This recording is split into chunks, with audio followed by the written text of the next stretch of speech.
Bonjour à tous, c'est Bullistrad, très heureux de vous retrouver pour cette nouvelle vidéo et aujourd'hui on va parler d'un cas épineux, c'est Arsenal, auteur d'une saison catastrophique dans l'ensemble, avec une élimination en première ligue assez lamentable puisqu'ils ont été 5e et ils ne sont pas en Ligue des Champions l'année prochaine, et ça c'est quand même un échec total. En plus en Ligue des Champions ils ont été catastrophiques et ils se sont fait virer dès le 8e par le Bayern avec un score très large. Par contre, ils ont gagné la FA Cup et ça a le mérite d'être un peu perturbant. C'est marrant mais quand on gagne un titre on peut pas vraiment dire que c'est une saison pourrie, parce qu'en Angleterre en plus déjà que gagner quelque chose en Angleterre c'est pas facile, alors là, chapeau Arsenal, bien joué. Pourtant la saison est pas bonne et il faut repartir sur de nouvelles bases pour l'année prochaine. Et dès le mercato il faut faire des changements. Déjà il va falloir remplacer beaucoup de joueurs qui vont partir.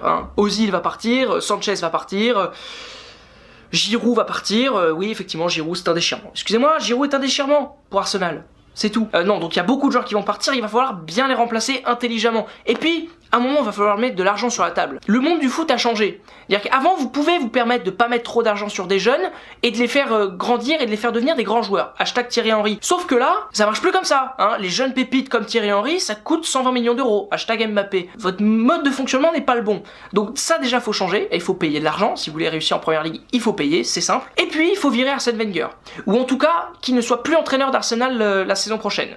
Qu'il reste dans le staff, peut-être qu'il gère le mercato, enfin qu'il fasse quelque chose qui reste là parce que je le vois pas ailleurs. Mais l'entraîneur non, sa vision du foot à lui elle est dépassée. Le jeu comme il le fait ne marche plus. Donc il faut faire du changement là-dessus. Les objectifs d'Arsenal pour l'année prochaine ils sont très simples. Déjà retrouver la Ligue des Champions. Ça semble le truc le plus basique du monde. Donc être dans les 4 premiers de première ligue, normal, et aussi peut-être, allez, une victoire en Ligue Europa. Ça pourrait être pas mal de faire un peu comme Manchester United cette année. Gagner la Ligue Europa, pour déjà avoir un titre européen, c'est pas mal pour Arsenal. Donc ça, ce serait bien. Et puis après, faire un parcours en coupe aussi. Si vous pouvez gagner une petite EFL Cup, par exemple, pourquoi pas. Ou de nouveau une UEFA Cup pour entrer encore plus dans l'histoire, ça serait classe. Donc les objectifs, ils sont là, très clairement. Et ça va pas être facile de le faire.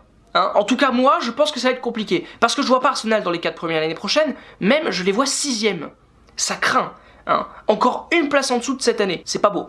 Mais ils vont faire un peu une saison comme Manchester United, pourri en première ligue, mais de qualité en Europa League, puisque je les vois gagner, honnêtement. Il n'y a pas une équipe qui va aller Arsenal cette année en Ligue Europa. Après non, les Cups, ils feront rien.